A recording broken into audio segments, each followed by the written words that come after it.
Warisan adalah harta peninggalan dari orang tua atau orang yang sudah meninggal dunia. Tapi sayangnya perhara warisan seringkali menyisakan perselisihan antar anggota keluarga, bahkan hingga berujung pada pembunuhan.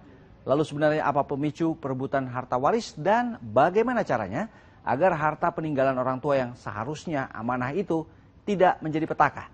Saudara, berikut segmen khas Buser Info Kriminal.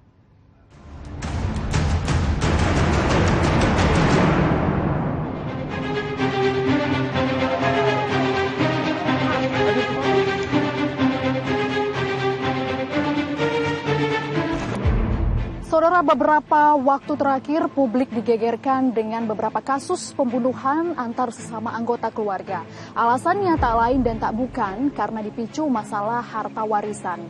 Hanya karena ingin menguasai harta dunia, hubungan persaudaraan dan akal sehat pun dikesampingkan. Lalu, mengapa masalah harta waris kerap menjadi prahara?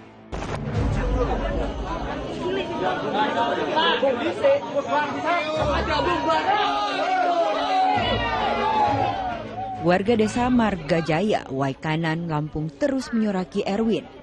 Masa emosi dan tak menyangka pria 48 tahun itu tega menghabisi 5 anggota keluarganya sendiri, termasuk ayah kandung hingga keponakan yang masih berusia 6 tahun.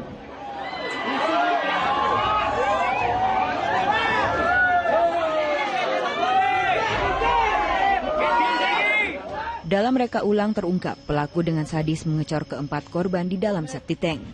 Kasus ini terungkap 1 tahun kemudian setelah jasad satu korban terakhir, Juanda, yang tak lain saudara tiri pelaku, ditemukan terkubur di kebun singkong.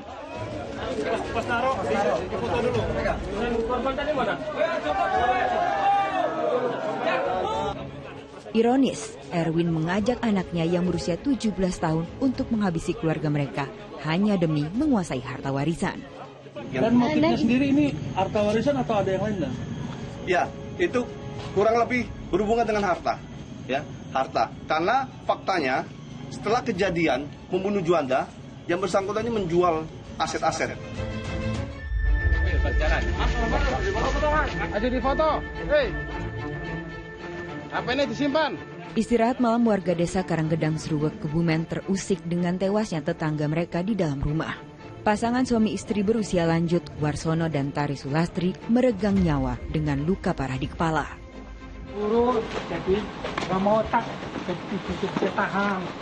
Tak lama berselang, pelaku yang ketakutan atas perbuatan kejinya menyerahkan diri ke polisi. Sungguh mengejutkan, pria lansia bertubuh kurus itu ternyata Teguh Santoso, adik korban sendiri. Pelaku tega membunuh kakak kandung dan iparnya karena merasa pembagian panen sawah warisan orang tua mereka tak adil. Tersangka juga cemburu dengan kondisi ekonomi korban yang dirasa jauh lebih baik. Karena kakak perempuan itu kan orangnya udah kaya, tidak memperhatikan saya, mempunyai kekurangan-kekurangan karena apalagi kurang pendengaran. Jadi kebutuhan saya kan banyak, jadi berakibat cekcok, berantem.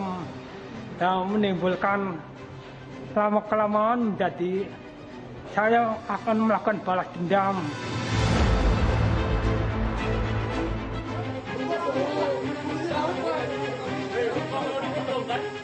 Rozik tak berkutik saat ditangkap polisi di tempat persembunyiannya.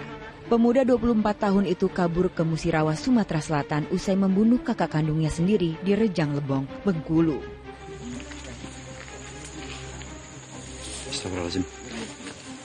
Korban Jamenom ditemukan tak bernyawa akibat luka senjata tajam di sebuah kebun di desa Tanjung Gelang, Kecamatan Kota Padang, Rejang Kelembong. Ironis, rebutan kebun peninggalan orang tua inilah yang jadi pemicu pembunuhan sadis tersebut.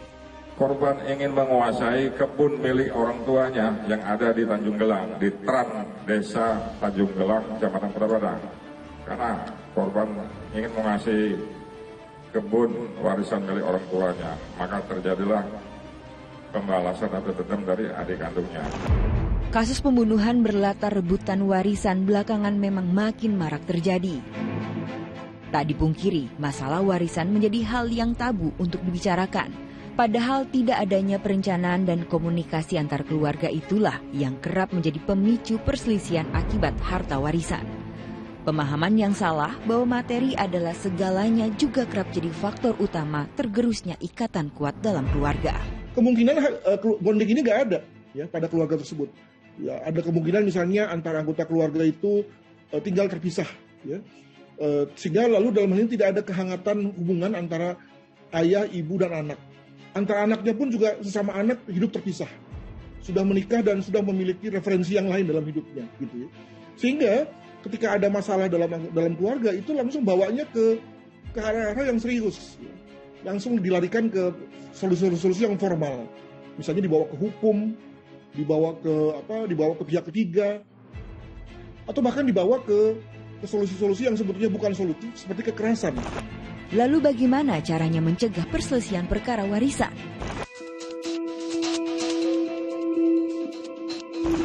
Saudara, persoalan warisan sebenarnya gampang-gampang susah. Mudah apabila sang pemberi wasiat merencanakan pembagian harta warisan sejak dini.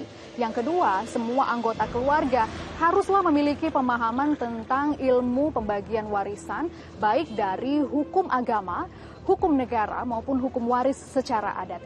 Tapi yang terutama adalah menjalin dan membangun ikatan yang kuat dengan seluruh anggota keluarga. Yang terakhir dan tak kalah pentingnya, berikanlah pemahaman bahwa harta bukanlah segala-galanya.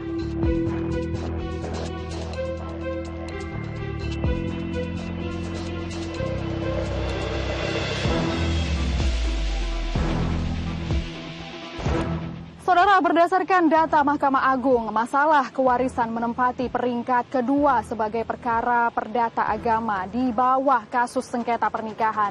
Itulah sebabnya komunikasi dan hubungan yang baik antar sesama anggota keluarga harus terjalin dan sangat diperlukan agar masalah kewarisan yang seharusnya menjadi amanah tidak berujung petaka.